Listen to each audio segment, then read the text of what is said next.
Whenever I speak to audiences about the Middle East, sometimes audiences very hostile to Israel, I issue one challenge.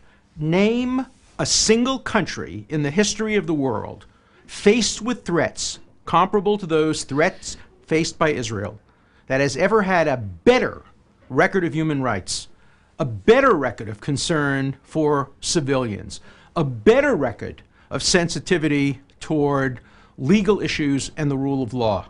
In 100 speeches in which I've issued that challenge, no one has ever come up with the name of a country that has a better record than Israel faced with comparable threats. Now, if that's true, how come there have been more resolutions condemning Israel at the United Nations, at the human rights councils, at various human rights organizations? Why have there been more resolutions directed against the best country than the worst countries?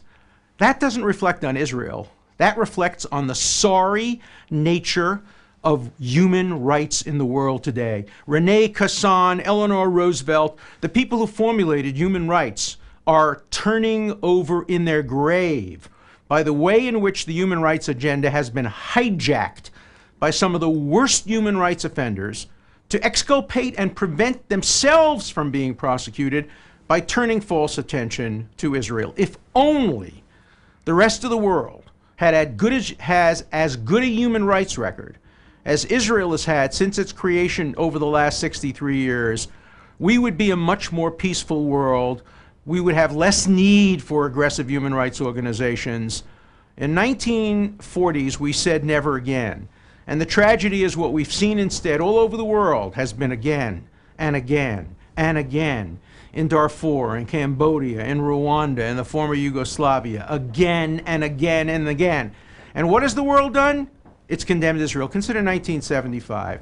Cambodia was murdering between 2 and 3 million innocent people. What was the UN debating? Zionism is a form of racism. There wasn't a single resolution in the UN regarding Cambodia during the genocides. The same thing was true in the 1990s. The same thing was true in the first decade of the 21st century. So when we celebrate human rights, we have to look at all the human wrongs in the world, because human rights should be a reaction to human wrongs.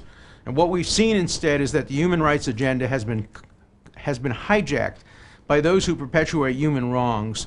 And the victims, the real victims, have not been Israel. Israel can deal with its problems and defend itself.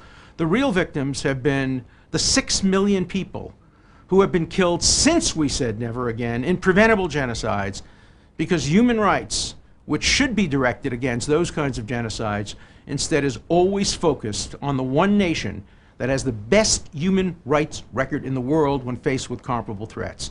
Israelis ought to be proud of their record. They ought to improve it. Nobody's perfect. Nobody has a perfect human rights record. But all human rights have to be viewed comparatively. And so as we look to human rights and celebrate them, I think one has to look to Israel as a model and has to look at the United Nations and other organizations as a model of what not to do, how not to respond to the problems of the world today.